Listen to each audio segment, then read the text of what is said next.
Good morning বন্ধুরা, কেমন আছো? তোমরা নিশ্চয়ই ভালো আছো। আমি খুব ভালো আছি। আজকে হলো নেক্সট দিন, আজকে হলো স্যাটারডে, আর আজকে থেকে তো অম্বুবাচী স্টার্ট। তো এখন থেকে আমি আমার ব্লগটা স্টার্ট করলাম। সকালে কাজটা শেষ, বাসি কাজও করা শেষ, বড় খেয়ে নিয়েছি ডাল আলু ভাজা দিয়ে। এখন আমি করবো ব্রেকফাস্ট। তো চলো, কি ব্রেকফাস্ট করে নিশ্চয়ই তোমাদের সাথে শেয়ার করবো। তো চলো দেখতে থাকার সঙ্গে থাকো। আজকে ব্রেকফাস্টে খাচ্ছি এই যে রুটি আলু ভাজা, আর মেয়ে খাচ্ছে ভাত ভাজা। তো চলো খেয়ে নিই, তারপর দুপুরে কি রান্না করছি নিশ্চয়ই তোমাদের সাথে শেয়ার করবো। তো চলো দেখতে থাকো আর সঙ্গে থাকো। চা খেয়ে চা খাওয়ার দেখুন আমরা রুটিও দেখতে থাকো, কি দেখাবো। এখন বসেছি মেশিনটা নিয়ে নাইটিগুলোকে কাটাবো।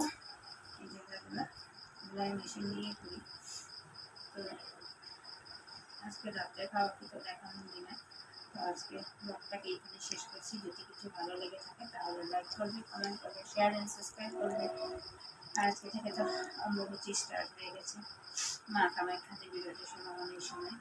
তো চলো আজকের ব্লগটা এখানে শেষ করছি। Tata, bye bye, take care, and সবাই সব ভালো থেকো, সুস্থ থেকো।